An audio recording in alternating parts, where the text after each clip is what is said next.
Jump into the chat and tell me why you reckon parents are more burnt out than ever. One thing that we do know is that there's an increasing expectation that we're going to be like professional parents. So research shows that we're all trying to be the very best parents that we can, and there's so much going on.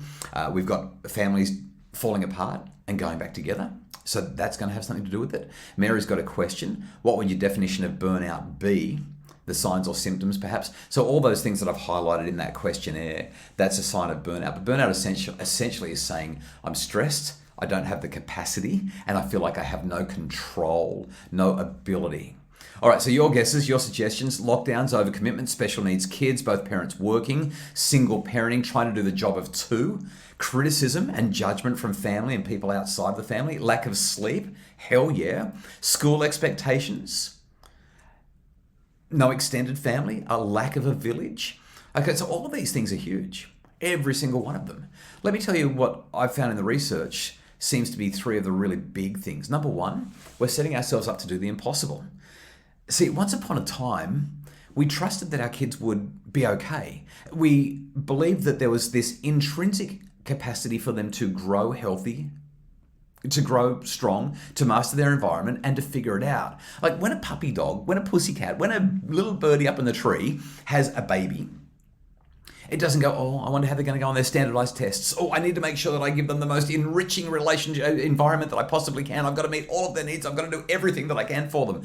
That's not what birds and elephants and lions and dogs and cats, that's not what they do when they have a baby. They have the baby, they provide for it the best that they can, and then they watch its development, and when it's ready, they push it out of the nest so that it can fly, or they take it for a walk so it can get to another neighborhood, or they teach it how to hunt, and they just kind of let this stuff happen. What we've done in our society is we've said, no, we're going to change all of this. We're going to put a whole lot of pressure on ourselves to be perfect. We've got to put a whole lot of pressure on our kids to be perfect. We're going to stick them into institutions and force them to learn certain things that may or may not be relevant for the rest of their lives, but at least they're learning important skills like how to learn.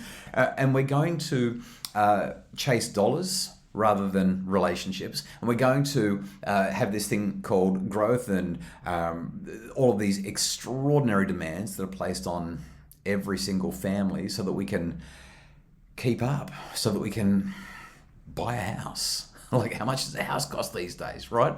And we turn it into a competition and we chase the impossible. We think that we can make our lives look like everyone else's lives on Instagram, forgetting that their lives don't actually look like that. We're trying to chase more than is real. The second thing is that we're not raising our kids in a community. The community increasingly is invisible, is barely there. Now, I know that there are some people who live in incredible communities. If you do, you are so fortunate. But more and more people are living in streets and towns and cities where they don't have any support. They feel completely disconnected from the people around them. They don't have somebody that they can ring up and say, hey, can you just watch the kids for 15 minutes while I run down to the shops and do that thing? The community is not strong like it used to be.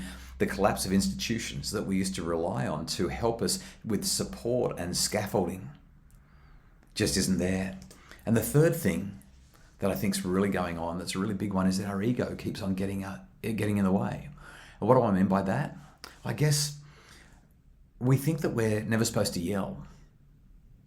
And we think that we're supposed to have a perfectly clean house all the time. And we think that our children are supposed to be speaking 3 languages and playing 4 musical instruments and winning the Sports Star of the Year award in grade 3 and grade 9 and getting ducks of the school in kindergarten and getting into the most competitive university degrees. And we feel like if the kids don't do it, then that's a reflection on us as parents. We haven't done a good enough job. We use our kids to feel better about ourselves in so many cases. And we watch, like, this idea of what does it mean to be a good parent? What does it actually mean to be a good parent? Because every parent wants to be a good parent. I just want to get this right. I just want to be a good parent. But how do you know if you're being a good parent? Like, is it because your kids are treating each other nicely and doing well at school and they're pro-social? What do you do? What about if you've got a child who's got additional needs and they struggle to regulate and inhibit and they interfere in ways that are awkward and uncomfortable and they struggle with friends and they're not doing well at school? Does that mean you're not a good parent because your child is a visible representation of I don't know, some form of failure. I mean, what an awful concept. And yet sometimes we judge ourselves about that. Our ego gets in the way. We what about if you're doing all the right things as a parent, but you've just got one of those kids who has to go out there and push boundaries? Does that mean you're not a good parent? What if you've raised your child beautifully to the age of 16 or 17 and you think you're a good parent, and then at the age of 16 or 17 or 18, they're like, you know what? I've just decided that I don't like your morality, folks. I've listened to it. I've tried to do it your way, but I want to do it my way from now on. And they go and do a whole lot of things that are reprehensible to you, that are completely against your values. Does that mean that you're now not a good parent, even though you've raised them so beautifully for the first 16 years? Like, the idea of being a good parent is fundamentally flawed, especially when we're using our children to represent our worthiness as parents.